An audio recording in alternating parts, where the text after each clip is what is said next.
Jay Watson. Kyle, Jason, Wiltshire. Good evening. How are you, my friend? Hey, buddy, how are you? Man, I'm doing great. I'm so excited to record tonight, to get back in the saddle, the podcasting saddle, because I'm so thrilled to talk about right out of the chute what we're going to talk about. This episode is really going to be like a revisiting some of the things that we've talked about in previous episodes, kind of like they just sort of happen to come into our life again. And for one reason or another, as you'll see, dear listener, and the first thing is that you saw Conclave, one of the movies We're back.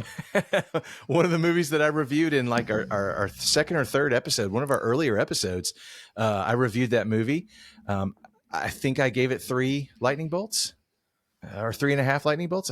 We may need to go back and fact check that. If somebody remembers, they can put it in the comments and they can correct us. They can be nerdier than we're nerdy and let us know what's up. Yeah, give us a comment there. Yeah. But Jay, so you saw it. I'm very curious to see what you thought about it. Okay, here's the thing. You kind of ruined it for me. Okay, I mean, I'm not saying you spoiled it. I'm saying you ruined it. Okay, you gave me a little bit of a teaser about it and essentially said that there is a twist at the end. And you said there's a Sixth Sense type twist. Yeah. So I'm at home. I'm by myself. I'm watching Conclave, and about every 45 seconds in this movie, that any intense moment, whatever the soundtrack is, it's like, boom. Now, Jay, we need to recap just in case the listeners don't remember that Conclave is a movie about the election of a pope. Okay. So let's Catholics, man. It's a little hot churchy. It's a little creepy, man. You got statues and stuff, and I don't know. Yeah. Anyway, yes, it is a movie about them voting for a pope. It's a bunch of old dudes, mostly whitish, in a room voting for the pope. Voting for a pope. Yeah, and I am on the edge of my seat, terrified the whole time. I can't. Boom. I'm like, what's gonna happen? Are there gonna be demons? Are there gonna be ghosts walking around in there? I mean, what's gonna happen? Is the black smoke gonna turn into a smoke monster on law? I don't know. I was terrified. Then the twist happens, and I'm like, oh man. That was it? Yeah. Now see, what I said was it has a Sixth Sense like twist. Boom. What you heard was there's monsters in this movie. Yeah. and you went full Jay Watson. Yeah, I got scared. And got scared. You were scared the whole time. I got scared. A movie with John Lithgow. Right. And Ralph Fiennes, which I mean Voldemort. Right. And John Lithgow had me terrified the whole time, edge of my seat.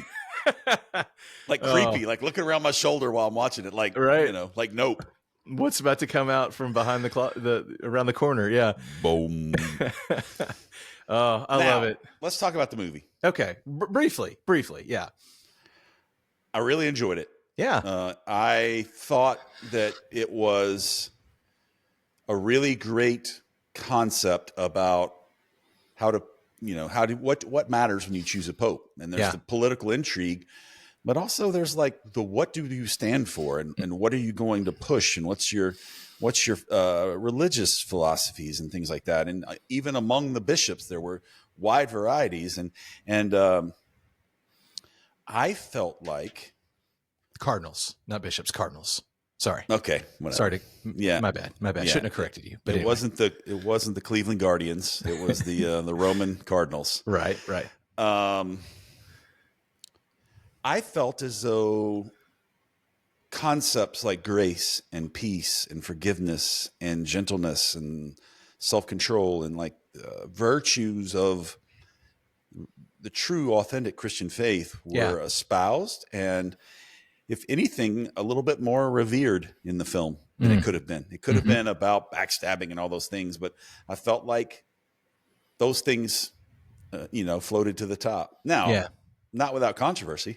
Yeah, but sure. it was still, it was a very well done film. And I think this officially signifies the fact that we are very old. We're old. AARP is calling our name. It's coming soon. Yeah, it was nominated for Best Picture for Academy Awards. So you're not the only one who thought it was really good. I enjoyed it, but it was, from our episode, it was something that I couldn't stop thinking about. I just kept processing, and I really like what you said about sort of how it portrayed faith and thoughtfulness toward, what does it mean to elect the leader of our church? What does it mean to, the person who's going to speak for over 1 billion people? There's 1 billion Catholics in the world, Yeah. I think that's right. Am I saying, is that right? I may be wrong, but there's a whole lot of Catholic people in the world, like this person. Let's just say there is. Let's say there's 1 billion. It just sounds a good round number, but what that this person says who's elected this position, it's important and it matters. And what he says carries a lot of weight for a lot of people. So, I Between appreciate 1.29 and 1.39 billion with a B baptized Catholics in the world. Yeah. So that's a lot of people, we're talking, 1/7 of the population of the world, basically. So that's pretty interesting if you think about it. So yeah, well, I'm glad you enjoyed it. I'm glad you liked it. And I thoroughly enjoyed that story. I'm just imagining you in your living room, curled up in a chair with a blanket, your Return the Jedi blanket, maybe, and just I felt so terrified. Dumb. I felt so dumb. I really did. I felt so dumb. We got the lightning bolt. We got to get this lightning bolt going. Oh yeah, there it is. How many lightning bolts, Jay? What would you give it? I think 3's fair. 3, okay. Yeah, I think 3's fair. It's not. I don't know. There's not a lot of moving parts in this film. Yeah. And so. Yeah, it's real basic. It takes place, in Vatican City. Almost probably 75 to 80% of the movie takes place in one room, as they vote. And, so it's really, it's interesting, and kind of a throwback. But we can leave that there and we can move along. Unless you got one more thing. Yeah, one final thing as I think about it. I think that movie tackled very well the concept of a religious piety and then the problem with humanity, specifically ambition and power. Yeah. Ambition. Absolutely. Oh, good. So that was good. I would. It's worth a watch, and there are no scary monsters. No scary monsters. Rest at ease, listener. Yeah, there's no scary monsters. Just relax. Just relax. Just enjoy it. Boom. So let's move along. This is a movie that we're going to discuss now that I have recently seen. You saw it before I did. This is sort of the what I'm saying. So Jay, ask the traditional question of, hey Kyle. Yeah, Jay. What are you taking in? Man, I'm glad you asked. So I think it might have even been in our Conclave episode where I talked about I rewatched Gladiator. One of our episodes talked about rewatching Gladiator in preparation for Gladiator 2. And finally, about a week and a half ago, I finally saw Gladiator 2. Nice. Did you want to go be in a Coliseum after it was over with? Were you ready? Jay, I was disappointed. I was greatly disappointed. I'm gonna show my hand right here at the outset of the show and let all the listeners know I didn't really enjoy it. I enjoyed elements of it. Let's talk about the good. Yeah. Well, before we do that, let's give a quick summary of Gladiator 2. Yeah. Just to make sure that listeners are aware of of what this movie is. Most people probably are familiar with it, but came out last November. Ridley Scott directed. I'm having to look on the old IMDb because I cannot wondering remember what you were doing. There we go. What are you looking for?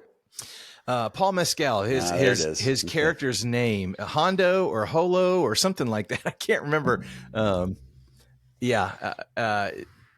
something like that. Hano, maybe it's Hano. Sure. So Hano is a man, lives in an African province as the film begins. He's got a loving wife, and they are bracing for invasion. A Roman fleet of ships pulls up to their harbor or to their gates basically, and invades. And it's led by the Roman general Mandalorian. I don't remember his name either, but let's see. I should have just left it open. General Grievous. Marcinus, General Marcinus. No. Okay. Marcinus is Denzel. Acacius, General Acacius, played by Pedro Pascal, the ever-present Pedro Pascal. And they roll up and they defeat their city, and Hanno is taken into captivity. His wife is killed in the process, and he is forced into the gladiator pit. And that is where the film begins. Jay, we need to decide right now: is this a spoiler-free conversation, or are we going to have to spoil it if we're really going to be able to talk about it? Let's talk lightly about it for a little while, and then we get into the nitpicks. We can say spoiler, and I'll go boom, and that's when people know when to fast forward. Yeah, when you hear the conclave boom, yes, you know it's time to mute or to move forward. All right. So, generally speaking, so Hanno goes into the gladiator pit, and he has to fight for his life in the gladiator pit. He is purchased by Marcinus. I don't know how to say names. Let's just say Denzel. Denzel. He is purchased by Denzel, who is highly ambitious, wants to grow in his power and his position within the system of Rome. Hanno rolls up into the gladiator pit at some point, and we find out that there are now two emperors, and they're both kind of crazy. They're both kind of off their rocker, bloodthirsty. They're from the planet like Arrakis or something, aren't they? Is that... I don't know. Yeah, they're very Harkonnen. Harkonnen, that's what it is. Minus they do have hair. But they're pasty pale, and they're kind of bloodthirsty. And so that sort of sets the stage. We do find out that from the original film, again, Connie Nelson's character, Lucilla, is still alive, and she still has some element of power or nobility, and in fact, I think later in the film, I think they called her the Queen. In fact, so interesting. She's still there. She is important to the story. And so you see this man who's thrust into the gladiator pit again, and you see him, fighting for his life. You see, in many ways, there's a Maximus sort of element in that he is a leader of men. People want to follow him. People are drawn to him. In one of the early, I think it's the very first time he's in a gladiator pit, he's got to fight a shaved monkey, which is the absolute worst CGI I think I've ever seen in a movie. And he bites the monkey's arm to win, and so they're after the battle's over, they're all in this little sitting around tables, and all the other gladiators start going ooh, ooh, ooh, ooh, ooh, ooh, like making these monkey noises, and it sort of shows this sign of respect and acceptance, but also at the same time they're ribbing him, so yeah, that's the basic premise of Gladiator 2. And I mentioned one of the things that I hated so much about it was the CGI. Oh, it was atrocious. I thought it was just atrocious. I've seen, it makes, and Ridley knows how to do CGI. Like, he knows how to do effects. So this was just laziness. It looked like video game CGI. It looked like Mortal Kombat. Like anytime there was a get over here. There's someone got a hand cut off, or they got a head cut off, or whatever violent thing happened, and the blood that started spurting out just looked like a video game. It was really bad. So that was highly disappointing. And I went in really with high expectations, because I love the original Gladiators, one of my favorite movies. Let's talk acting. Yeah. Okay. Denzel was great. Fantastic. Yeah. It didn't even bother me that he was Denzel. Brooklyn accent and all. Yeah. Yeah. It didn't bother me. No, me neither. Connie Nielsen. Great she job. Was good. Yeah. Scary Emperors. Great. One of those dudes was the long-haired kid from Stranger Things. Yeah. Yeah. They were kind of weird. Eddie. Yeah. Eddie Munson. God rest his soul. Eddie. Anyway, in the Upside Down, he gave his life for the kids on Stranger Things in the Upside Down. Poor died Dr. Pepper. I don't know what the Dungeons and Dragons equivalent of pouring one out is, but that's what he would have appreciated, I'm sure. Drop some 12-sided dice. Yeah, 20. I think it's 20-sided dice. Yeah. So the acting was fine. You know, what did you think of Paul Mescal? I did not find him as compelling and as charismatic as Russell Crowe in the role. I mean, they wanted you, when you saw him out there, his outfit was very similar. And the way he sort of commanded the arena, you know, stay together, you know, hold the line, you know, all the different commands, you know, they wanted you to hearken to Russell Crowe's performance. But I did not find myself as like drawn to him. You know, after Gladiator, I was like, I would march into battle for Russell Crowe. I would not march into battle for Paul Mescal in that role. Would you march into battle for Pedro Pascal? He was far more compelling, I thought, when he is in the very first scene when their boats go into the shore of the country they're invading, and they come up against a wall. Like he can't get a tower to raise. Like his soldiers can't get a tower to raise, and he just goes down there and, you know, and does it himself, and then goes in headlong, like leads the charge into the battle. And I was like, that guy right there, I would follow that guy into battle. And so it was a little bit more the charisma. I think it wasn't necessarily the acting, the line delivery, those sort of things. It was like the charisma. St. Paul didn't have the Riz. Okay, he didn't have the Riz. I thought that when he was fighting and when he was leading, I was in. Yeah. But when anything else, it was just like, okay, yeah, there you are. You're there. Mm-hmm. Yeah. Let's move to Spoiler Town. Okay. Give us the signal. Boom. Spoiler alert. Boom. Spoiler alert. Boom. Okay. Our listeners have been, warned. Yeah, you've been warned. Here we go. I think that this was a 6-hour film that they put into like 2. And most of the conclusions weren't earned. Yeah. So it didn't hold the same amount of whatever. Yeah. So here's the big twist.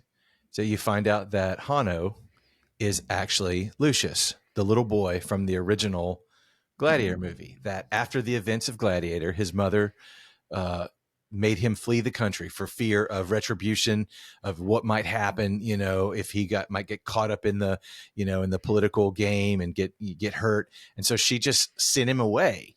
You know, it wasn't like someone will go with you and we'll bring you back when it's safe. She just sent him away, you know? So I thought that was a little bit weird. And so he has this, I should have said this before, but he has this bitterness toward Rome, this hatred toward Rome, you know, and he when you find out who he is through the course of the film, he's real bitter toward his mother, you know, and you also find out, here's the other big spoiler, that Maximus was his father. That was not even, you know, I've seen Gladiator recently. It was not really even implied in Gladiator that Maximus could have been his father.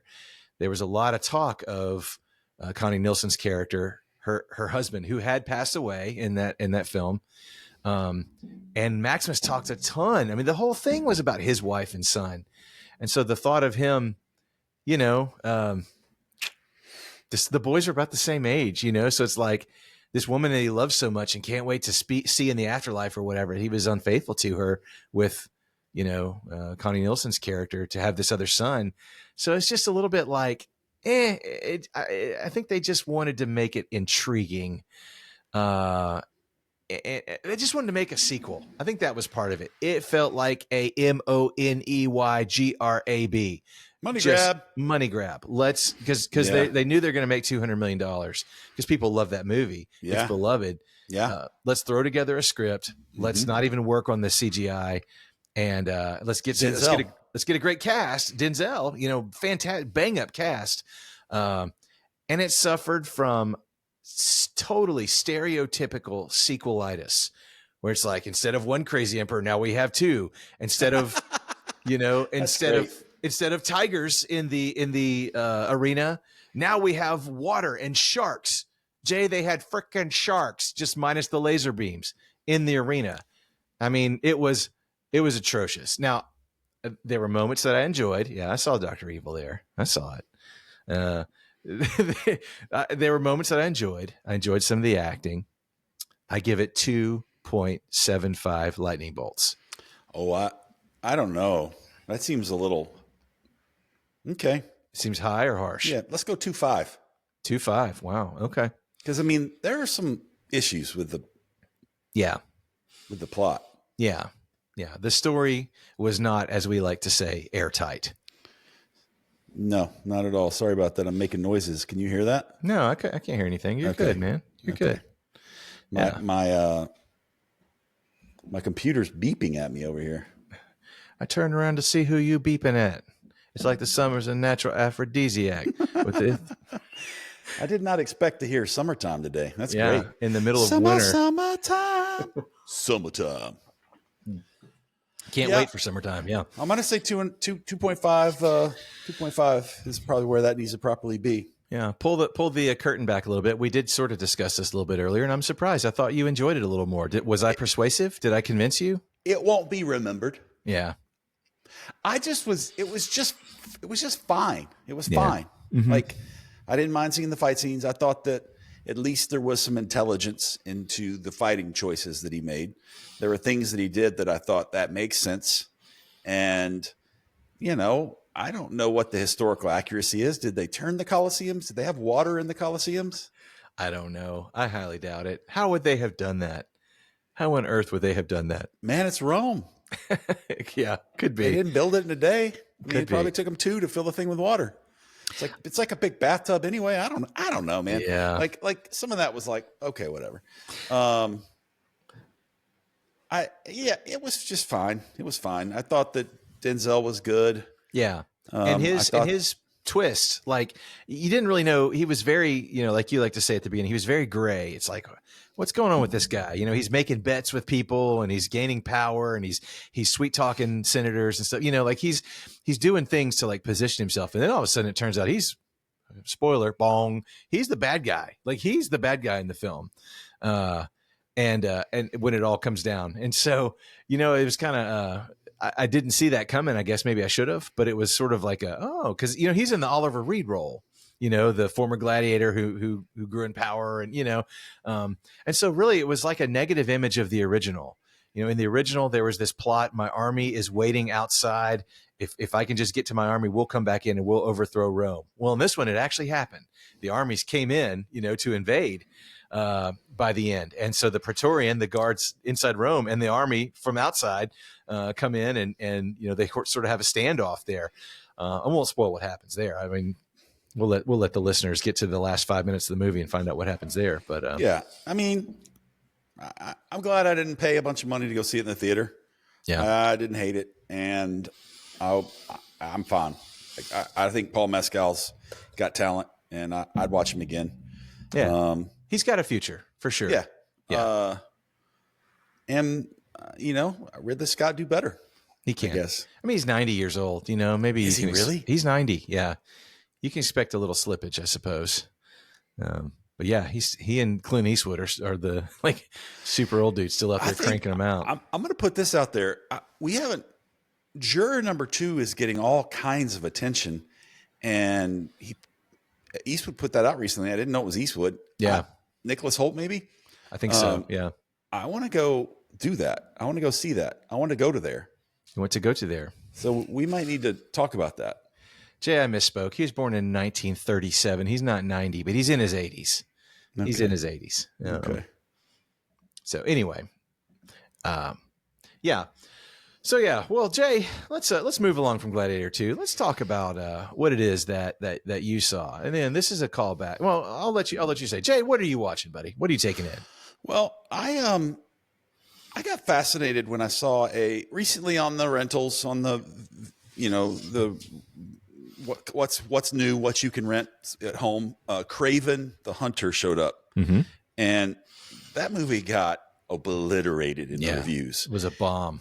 So I just went to look because I'm like, let me just see what what Rotten Tomatoes says. They gave it a 16% Rotten Tomato meter. Critic score. The popcorn meter. Any guesses? I mean, 60, 55? 74%. Wow. Okay. So that had me curious. And I, it's a superhero movie for the most part on some level. Yeah. I wasn't real interested in Morbius, but like the whole Spider-Man extended universe in Sony hasn't done well. And I just wanted to know why. I wanted to know why this film was so divergent in its scoring when it came to Rotten Tomatoes to go from 16% to 74%. You know, I've seen a film done at 30 or 40 and then like the audience high, but like nothing quite like that I can't think of. And maybe that's a whole, show for us to talk about films that were crapped on. Sorry. Earmuffs. But they were actually good. And so, when you say earmuffs, it's okay. You can say anything you want. Say anything you want. Say earmuffs. Yeah. So I watched Craven the Hunter. Yeah. Yeah. I watched it at home, turned my speakers up. Aaron Taylor Johnson, and it's a story. It's got Russell Crowe in it. So we got our theme here. Yeah. We got Russell behind me. We've got Russell in, Gladiator 1. We've got the seed of Russell Crowe in Gladiator 2. Yeah. And then now we've got Russell Crowe in Craven the Hunter. He might be the patron saint of the Watson&Wiltshire podcast. I don't know if you're familiar with Craven the Hunter, but he is not the least world's in the Spider-Man world. He is like a Punisher of sorts, except he's a little bit more, Spider-Man has weird characters like Green Goblin and then, Sandman and Rhino and different people that he fights that are kind of cartoony. Well, Craven the Hunter is like a cartoony version of Punisher. He has a list of people that are bad and it's his job to go hunt them down. He's the world's greatest hunter. And so this movie's set up in such a way that it's a little bit more Russell Crowe plays this gangster, basically this Russian gangster. And he has these sons, and Aaron Taylor Johnson is one of the sons eventually. And that's where he comes from. And so there is a slightly supernatural element to it. He has a near-death experience. He's given a potion. This potion mixed with animal blood turns him into this manimal, if you will. Like he's has the abilities of an animal, and he is this, psycho bounty hunter of sorts, bad guys. He goes and wipes out the bad guys. And so is the movie good? I don't know. Is it 16%? No. Yeah. Is it 74%? No, not really. Aaron Taylor Johnson is a great superhero. Like he forsook Skittles and any carbohydrates, any bread, any alcohol, because this dude is ripped. You got ripped up, like, huh? Yeah, I mean, like it's crazy. Like I didn't know people could look like that. Like Top Gun Beach ripped. Like if Top Gun Beach Rip worked out for a living. Wow. Yeah. Okay. Yeah. Okay. It wasn't a really good film, but there were things I liked about it. Yeah. They kind of just introduced some characters that were bad guys that like were surprises that I didn't need to know a whole lot of their backstory. I just liked the fact that they were there and they could do things that I didn't understand. Okay. I liked some of the twists. I liked kind of the world that they built.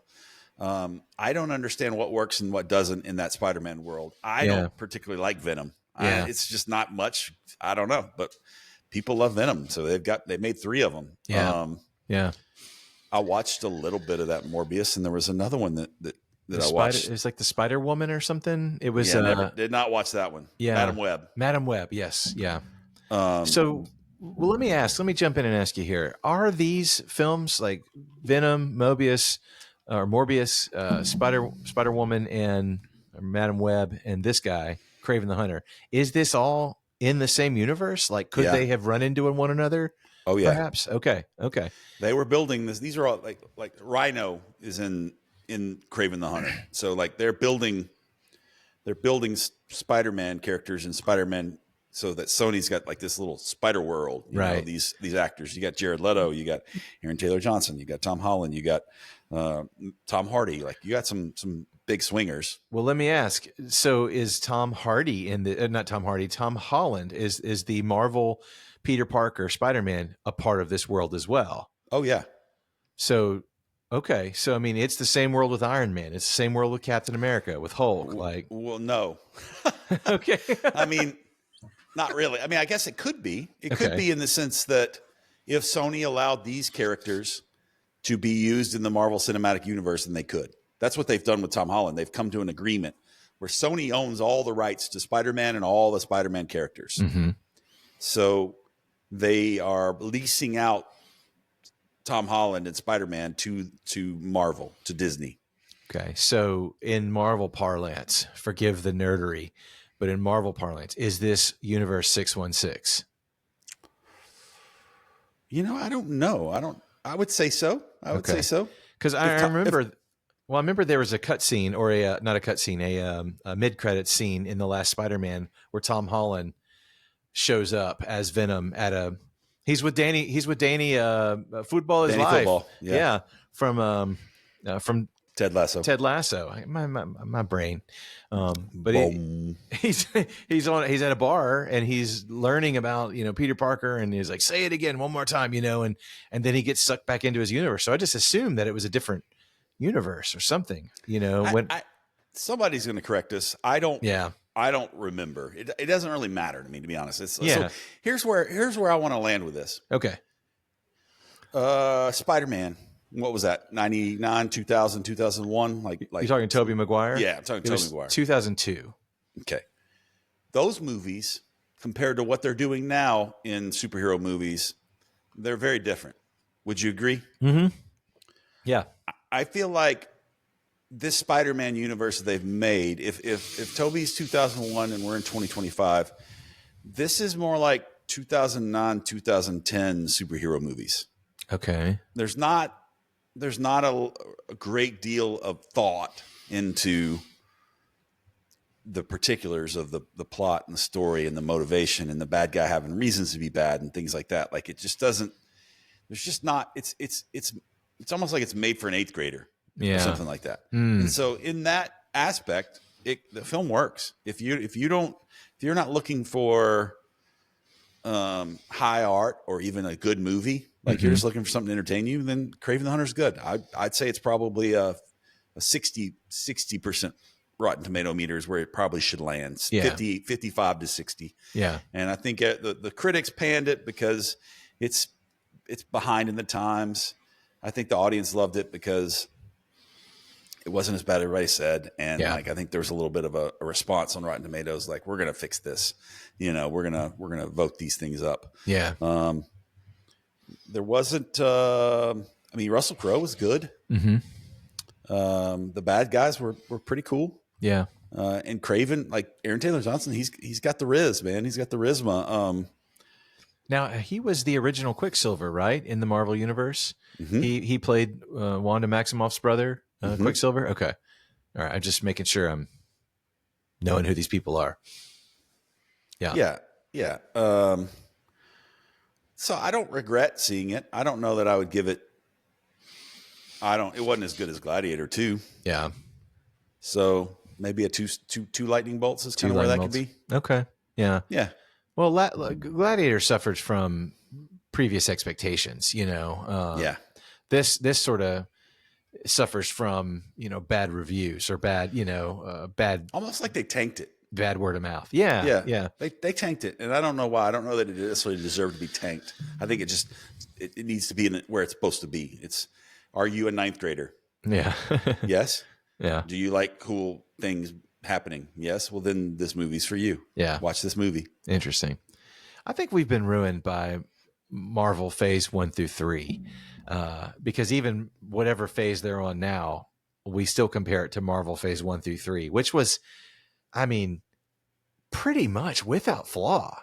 You can go back and nitpick. Hulk had 2 different actors, and they kind of just pretended like it didn't happen. And the first, that Hulk movie, and Thor 2 was really bad, and the Iron Man movies really weren't that great except for the first one. You know, like you can nitpick those things, but in terms of like meta narrative, like long form storytelling, stretching one story basically over 17, 18 movies, whatever it was. I mean, holy cow. I don't know if it can be repeated. Yeah. The growth of Captain America from not that cool to, freaking awesome earmuffs. That's just great storytelling. Yeah. Yeah. And the fact that they did it, they pulled it off. Mm-hmm. Like I distinctly remember sitting in the theater watching Infinity War going like, they're all on the screen at the same time. Mm-hmm. I never in my wildest dreams thought this could happen. They did it. They absolutely did it. And then it already happened in Civil War, but not to the extent of like, like everyone, like the entire cast, and then Endgame even more so, and man, just Endgame, that they did it. They did it. They pulled it off. They landed the plane. I mean, like, has there ever been a better example, save, no, Harry Potter and Deathly Hallows and Return of the Jedi? Has there ever been Harry Potter? Harry Potter can't be that because it was one person writing, a story that was all coherent, and like Marvel took all these side things with different characters and different writers and different stuff, and was able to do this with it. Like it's unbelievable. So, well, I think we're a little off topic. Well, that's okay. But I mean, it's all part of the big thing. I think Feige did crack a whip though to like keep them all story wise in line, because there's 3 or 4 of those movies that lost their director from like, no, I don't want somebody telling me what to do, and they had to bring someone in who'd be more compliant. I just mean one person wrote, allegedly wrote Harry Potter. One person. Allegedly. What is this? You heard it here, folks. You heard it here first, folks. I mean, maybe J.K. is 2 names, like Jay and Kyle is all I'm saying. Oh, Jay and Kyle, rolling. We're letting the cat out of the bag here in episode 11 of the Watson&Wiltshire podcast. Yeah. So, I mean, bottom line, I think you summed it up well. If you just like to watch a cool movie with stuff, you don't have to worry about a story. You don't have to worry about motivation, story, plot details and stuff. You just want to see somebody on the screen do cool stuff. It's for you. Do you want to see Aaron Taylor Johnson fight a lion? What about a snow leopard? Oh, yeah. What about a entire herd of bison? Wow. Water buffalo. Yeah. I don't know.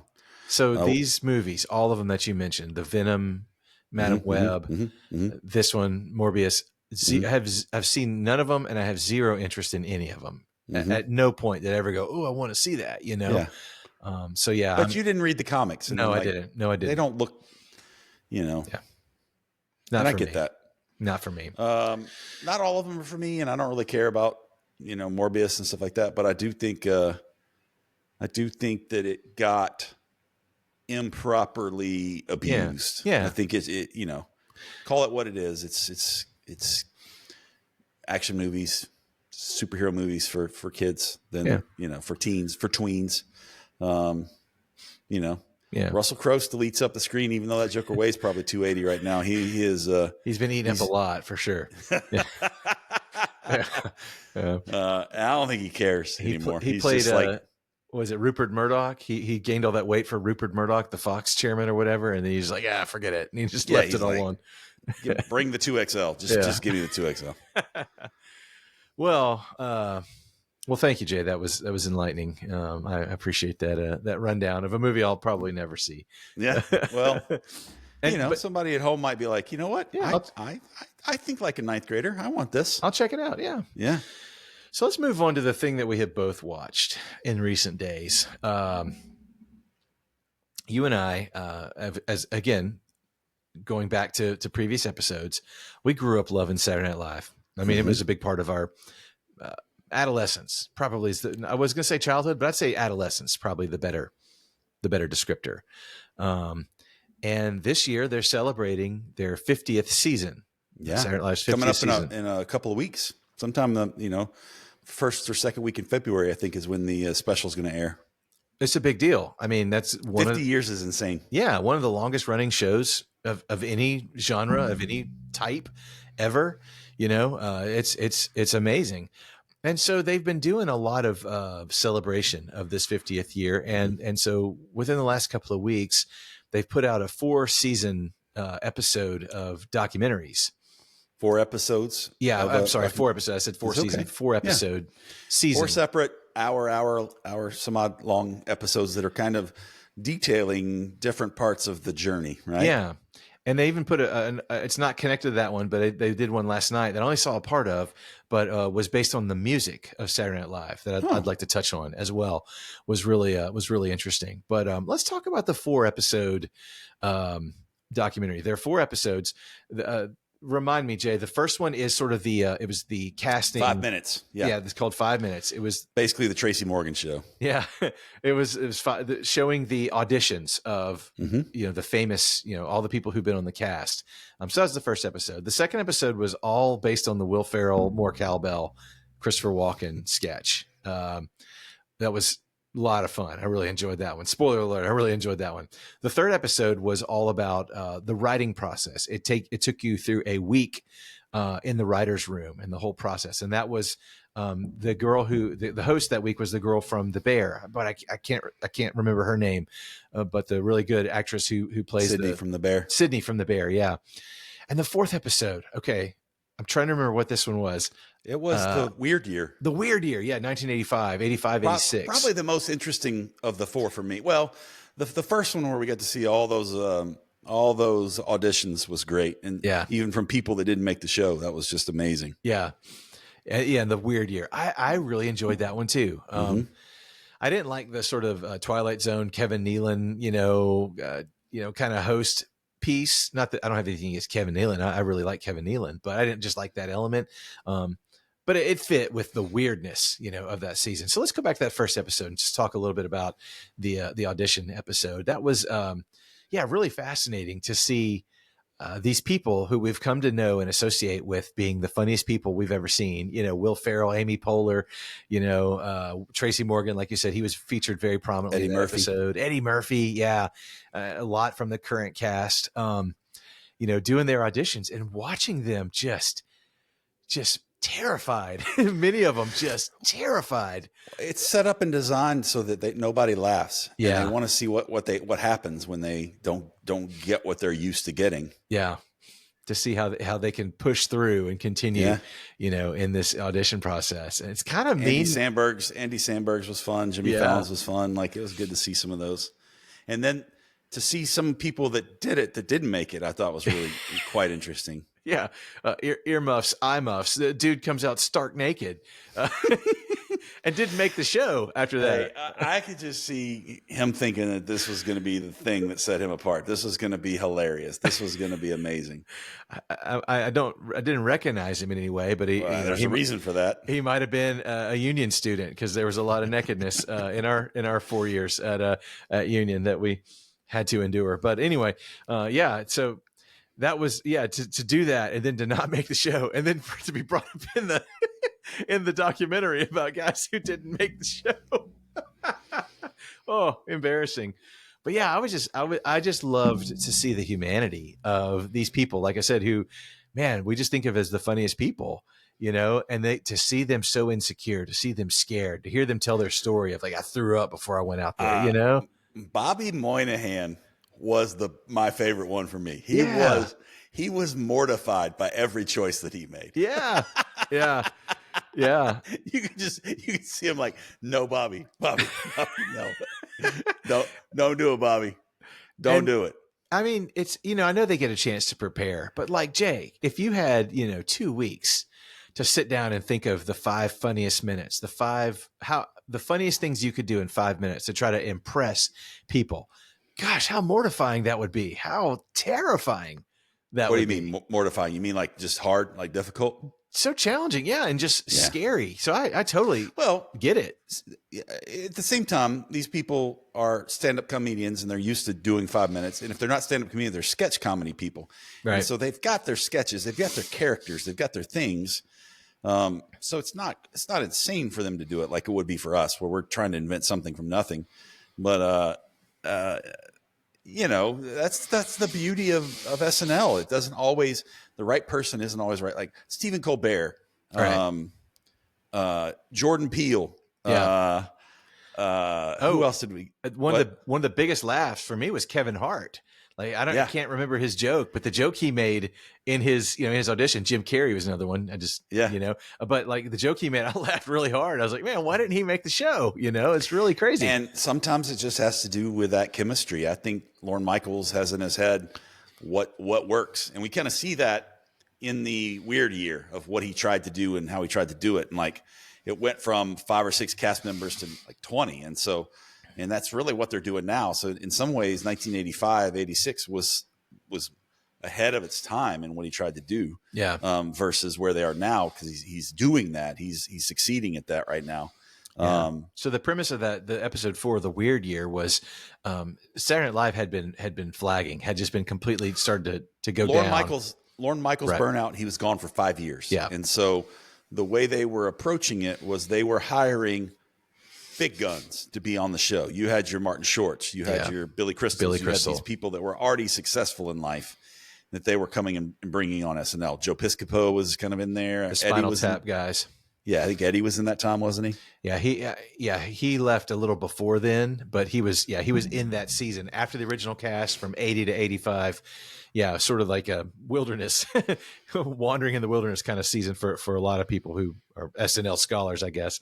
But yeah, leading up to that 85 season when Lorne Michaels came back. Yeah, they're it's on the brink of cancellation. Yeah, and so this last failed attempt is kind of like, hey, Lorne, why don't you come back and save your baby? And so some people are like, why would you ever come back? And I think he loved it. And so he got a chance and decided to go crazy. And so the people in the cast are Randy Quaid. Yeah. Was Julia Louis no, she was let go. She was not in that cast. Right. But it was Iron Man himself, Robert Downey Jr. Anthony Michael Hall. Yeah. Oh gracious. You're gonna have to Damon call Wayans. Damon Wayans for 4 episodes. Yeah. John Lovitz. John Lovitz was the breakout star. Yeah. Yeah. John Lovitz. Nora Dunn. Dennis Miller. Terry Sweeney. Or something Terry Sweeney. Yeah. And then there was a couple others. There was an African American lady, and it was a lot of really good people that really weren't sketch actors, and they weren't they didn't love the idea of just being funny for the sake of a sketch.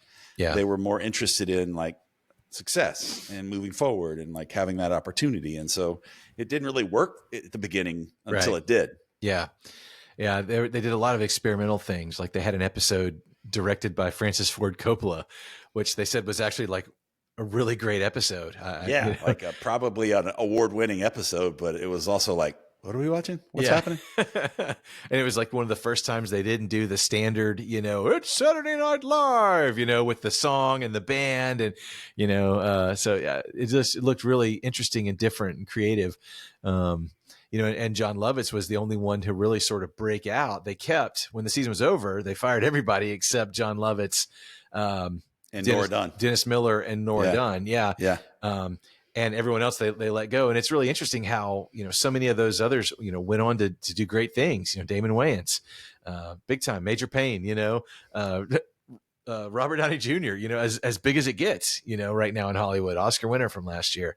Anthony Michael Hall, who was like a teenager. He was like 19 or something when he was on, it's just really fascinating. Now he didn't went on, his Breakfast Club stuff was like his peak, Vacation. He was the original Rusty, Griswold, but he was still, a big time actor. So yeah, it's just really fascinating to swing like that, to take a swing like that and to kind of swing and miss, but to, get to keep doing it.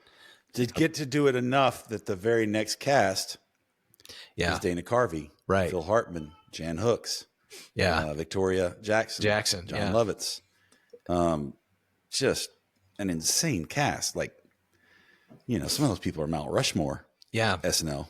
Yeah. And then directly after that to have Mike Myers, and like, then all of a sudden you're cooking. You're cooking with gas to the point where I have thoroughly enjoyed the end of 49 and this year with 50, I feel like they have found some type of a groove. Nate Bargatze came in 49 and crushed. And then I just think that some of these sketches that they've done recently are just amazing. I was hoping you got to watch a little bit of Chalamet. Did you get a chance to watch any Chalamet? I didn't, Jay. I'm sorry. Okay. I did not do my homework. Apologies. The first 3 or 4 skits are out of this world amazing. Yeah. Lin-Manuel Miranda shows up, and they use that bit where he says, America will have no king. And then, Trump shows up and is like, not so fast. And it's just fantastic. He's like, I'm in my king era. And it was fantastic. And then you've got Chalamet playing a bungee cord workout instructor. And so all these women are attached to these bungee cords, and a boyfriend comes and he's a part of it. And Chalamet's there. And it is just, every funny, all the SNL women are in there, and they're just all just killers. Yeah. And so watching them fly around on a bungee cords in that room was just amazing. Then you get to a coffee barista deal, and Chalamet, they're wanting to come up with little puns. They want to do jokes. I have seen this one. My son was Okay. watching this one. I watched it over his shoulder. So I have seen that one. Yes. The commitment that Chalamet does in that particular, it's like he loves it so much that he acts ridiculous and does not care how he looks. Yeah. Yeah. And I thought there was the podcast SNL. I don't know if you've seen that one, but like a way to get men 25 to 40 to go to the doctor. Yeah. Make them think it's a podcast. Make it a podcast. Yeah. It's pretty funny. Pretty funny. It was great. It was great. Just some really, really, really well-written, high-level stuff that works, and also is just so right now. Yeah. Yeah. You have been an apologist really for a lot longer than I have. I sort of soured in the early to mid 2010s. I was like, man, I'm done with this show. It kind of is not my thing anymore. But I will continue. I will watch a sketch on YouTube, or if you pass something along or encourage me to check something out, typically I'll try to go watch it. And so I mean, it doesn't hold the place in my heart that it did, as a child or when you're 17. When you're 17, you laugh at everything. Everything's funny and new and wild, and sometimes those. They're generationally made for that generation. Like, what your kids are watching, for them, it's probably the craziest, zaniest thing they've ever seen. And so it's like lightning in a bottle. For us, it's like, yeah, we've been there and done that. Nobody's going to be as good as X. Yeah. The beauty of that show, with a revolving cast, except for Kenan Thompson, he doesn't leave. Everyone else does, but he stays. But the beauty of that show is that it's sort of like, sometimes there's a band that comes along, and when you find that band, you're like, holy cow, this band is really good. And you start telling everybody, and you're like, have you heard this band? And some people have, and some people haven't. And you get to be the one to sort of like introduce people to the band. And like, I discovered this band, even though they've been around, or whatever. It's like, I'm the evangelist for this band, and makes you feel this ownership of, this is my band, And I think Saturday Night Live with the revolving cast kind of does that for people. So like, whenever you started watching it, and you're like, man, this is good. This is funny. If it kind of strikes your fancy, tickles your fancy. Yeah. Then you go kind of tell everyone, try to tell everyone like, this show's really funny. This show's really good, and then in 5 years, it's a completely different show because there's totally different people in the show, and I think it's kind of, it's easy to forget that Jason Sudeikis spent a lot of time on SNL. Yeah. And it's where he kind of got discovered in a lot of ways. Yeah. Interesting fact, George Wendt, the host for the Francis Ford Coppola episode, is Jason Sudeikis' uncle. Right? Yeah. Yeah. And when I saw George recently, I don't know if he lost a little bit of weight or he had shaved his face or whatever in the documentary. I was like, it kind of looks like Sudeikis. That's crazy. I can kind of see it. Yeah. Yeah, I see it. I don't know if you were going somewhere. I didn't mean to interrupt you. But, no, that's okay. I do think that it's a great place for discovery for young people. And I also think exactly what you said has given it new life.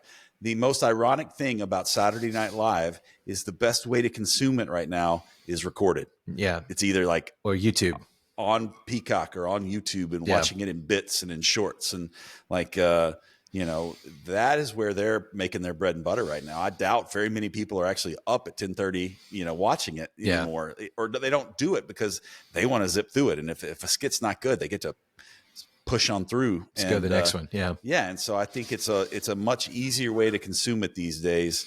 And so for that reason, Saturday Night Live is best consumed not when it's live. recorded. Yeah. Yeah, for sure.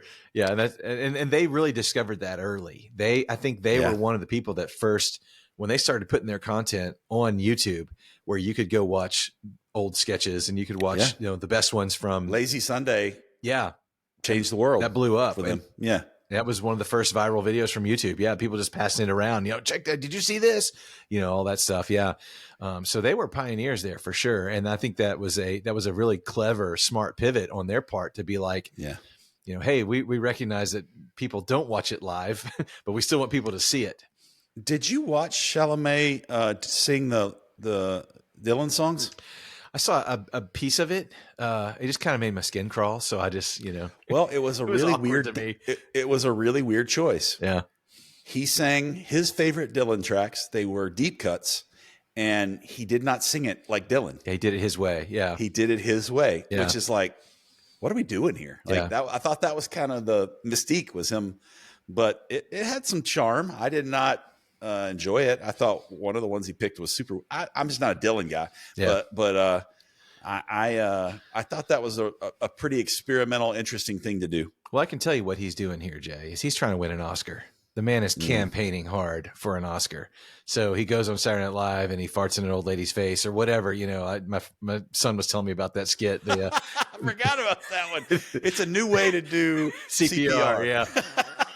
You know, and whatever he's willing to do to, you know, he goes full Timberlake where he's just willing to, you know, sing and dance and, you know, sell out for SNL, you know. So he's trying to curry favor with the Oscar voters. And I don't blame him. Have you seen Almost a Complete Unknown? I have not. No, that's something we need. I think I added almost on there. I don't think that's in the title, but boom. But I think it's a complete unknown. A complete unknown. Yeah. I would like to see it. It looks interesting. It's the best biopic I've seen. Wow. Okay. Yeah. It's a 4.5 to 5 star, 5 lightning bolt. Better than Walk the Line. Yes. Wow. I never really fully felt like Joaquin disappeared. Yeah. Yeah. He still looked a little bit like Joaquin. Yeah. I forgot it was Chalamet. Interesting. Yeah. And they did it was a more concise amount of time. Yeah. And it felt like a really, really tight story. I loved this. I loved what they did with the story, whether it's true or not. I mean, I know it's true. I know aspects of it are true. I know, you know, Dylan going electric and Newport Folk Music Festival is a significant like moment in history for music. Right. And so they did a great job in showing that. The Johnny Cash in this film is disappeared. Like you think it's Johnny Cash. Yeah. Like, they did a really great job with him. Yeah. I've seen a clip of him. Yeah. I thought that was a good performance. Interesting. Boyd Holbrook. Yeah. Or Holbrook. Holbrook. Yeah. Well, there's more we could say. I was going to ask you the one that came on. Yeah, go ahead. I was just going to say we're doing a lot of reviews on this episode. We are. Yeah. We're reviewing lots of things. Well, it's nice to review things, isn't it, Kyle? It is. Yeah, it is. That's a good segue. I'll come back to my question because I do have one more SNL question for you. But let's do it. Let's do it. And then I'll do that segue again. Do the segue again. But let me ask this one. Okay. So the one that I saw last night was it was just on regular NBC. Yes, I still have satellite. Yes, I still have NBC. Yes, I had to watch commercials because I saw it live. It's probably on Peacock by now because I'm going to go back and watch the whole thing, but I just caught the back half of it. It was all about the music, the musical guests on SNL, and it was fantastic. Man, it was so good. A little less U2. I wanted more U2 in it, but that's okay. That's, I'm never going to be satisfied with the amount of U2. If the whole thing were about U2, I might have been satisfied. But all that to say, it was really, really good. It went through, the Sinead O'Connor thing. It went through a hilarious story about Rage Against the Machine on the show and why they did this. The host was Steve Forbes. You remember Steve Forbes, the billionaire owner of Forbes magazine, ran for president in 96? Yeah. They were the musical guest the night he was the host. Of course they were. Lorne Michaels is... I'm not going to spoil it. It's a hilarious story. Did they handle Ashley Simpson? They talked about Ashley Simpson. Oh, yes, they did. Okay. But they went back and they they talked about Kanye and his Trump rant, and like, so anyway, they had a lot of really cool things. And it just got me thinking, I'll ask you the question. I'll let you think while I continue to talk for a minute. Cause my answer is going to be obvious, but, do you ever remember seeing a musical guest on SNL growing up watching the show and like getting into their music or like, because of how wow they were, like saying, I'm going to look into that band or I'm going to go listen to that band. Did anybody like really just blow your socks off, from a musical performance, from SNL, anything that just kind of resonates or comes back to mind when you think about musical performances from that show of any era? Yeah, I don't know. I have to think about that. I was always, when Kanye was at his peak, the things that he did on that show and the way he pushed boundaries, I thought were really interesting. He had a white box, I think, for the Power thing, and I was just kind of amazed by his artistic creativity that they allowed him to kind of do for that. And I was more interested in what he was doing, because of those. I thought Rihanna had some good ones. Do you remember Nirvana on? I don't. Oh man, I do. Charles Barkley was the host, and I think their bassist. Terrible. It was terrible. I think their bassist got so fired up he threw his bass guitar up in the air and it came back and smacked him on the head. It almost knocked him out. I think I remember that was from SNL, but I remember two bands that I distinctly remember from SNL. Nirvana, seeing them and just kind of being blown away, and Smashing Pumpkins, with their performance on SNL from like, 90, 92, 93-ish, that time frame. Despite all my rage, I'm still just a rat in a cage. Yeah, that might have been the song they did. But just both of those from like, angsty teen, wow, kind of blew me away. But U2's 3 different performances. U2, maybe the second time they were on the show, as far as I know, were the first time that they allowed anyone to do a third song instead of doing the good night, see you next week or whatever. Like U2 came out and did another song, and the whole crowd went out there. And I remember Bono just going all over the stage. Yeah, I remember that. That was good. I think that might have been Elevation. They did that time, but anyway. Yeah, I just I could probably tell you a whole bunch of bad ones that I watched. Yeah, there are definitely some bad ones over the years. I mean, like. Yeah. Some of those you're like, what is happening right now? Yeah, absolutely. For sure. So, so I just, it's really good. I think you'd really enjoy that one. With how much you love music, they did this whole segment from the weird year of a musical guest from that 85, 86 season that, they brought this punk band in, this little known punk band, and they about tore the studio up because the crowd was like moshing and like destroying stuff. I mean, it was pretty interesting. Well, that's another good review, Kyle. I'll have to check that out. We've done a lot of reviews this episode. We have. Well, thank you, Jay. Yes, and let us beseech thee, our listeners, our dear listeners, if you have read The Dead Rock Stars, and you would be so kind, would you go on Amazon.com and would you look for The Dead Rock Stars, and would you give us a 5-star review? Would you tell the world? Just go on there. Yeah. Give us a 5-star review. Yeah. If you want to go into our comments of this particular podcast on YouTube, you can tell us how much you hated it. We don't care there. But like just on Amazon, just go give us 5 stars. 5 stars on Amazon. Say nice things about it.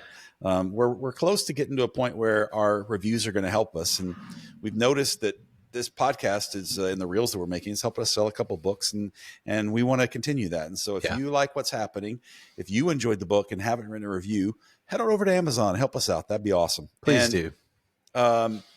we'll be paying attention. If you want to leave us a comment in the thing, maybe we'll give you a shout out next episode, or maybe if you get a couple friends to write reviews, maybe we'll send you something. Ooh, wow. Yeah, we do have some merch that we could send your way. So do that. Now, Jay, this is our 11th episode, I believe, which means it's our penultimate episode for this season. Penultimate. Which, if this were a Game of Thrones season, this would have been the best episode. Because the second to last was always the best in the Game of Thrones seasons. So I don't know if this is our best episode. I thought it was a really good one. Yeah. But I want to ask you a question, Jay. The question that we always ask at the close of our episodes. Jay, what did you learn today? Sometimes movies about the Pope and Catholics, they don't have to be scary. They're not about ghosts. There's no monsters.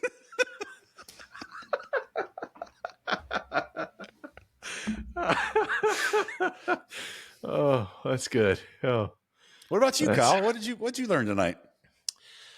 Jay, I learned that 8th grade boys just like to watch cool stuff. You know, I probably knew that, but it just was brought back into my mind. I've got an 8th grader here in my house, and every now and then we'll watch a movie. I'm like, "Did you like that one?" He's like, "Yeah, it was cool." You know, and I'm like, "Man, that was bad." So I get it. Did you see where that climbed up the side of that building? That was cool. That was awesome. Yeah. Yeah, you would have hated the CGI in Craven the Hunter. If you thought Gladiator was bad. Oh boy. Watching Aaron Taylor Johnson jump from a 10-story building and land like a cat, you'd have been like, "Oh, okay." Oh boy. That shaved monkey that he had to fight in the Gladiator pit was the worst thing I've ever seen. That will go down as the worst thing I've ever seen. I was like, is this from Hunger Games? Did we just jump to the Hunger Games? Worse than 100 Agent Smiths or whatever in Matrix Reloaded. Yeah, the last Matrix one. Yeah, maybe so. Yeah, at least they looked like Agent Smith. It was bad. Yeah. Okay. Well, it's been great, Jay. Thank you for absolutely for showing up tonight, for being here, for your friendship. Hope you guys enjoyed, and I think that'll do it for us. We are out.